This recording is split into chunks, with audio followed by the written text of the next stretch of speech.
ako. At sa bawat tanga at biglang naglalaho, mawawalang saysay ang mabuhay sa mundo.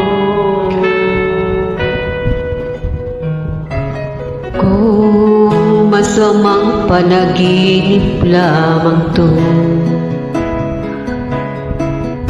sana ako ay gisingin mo.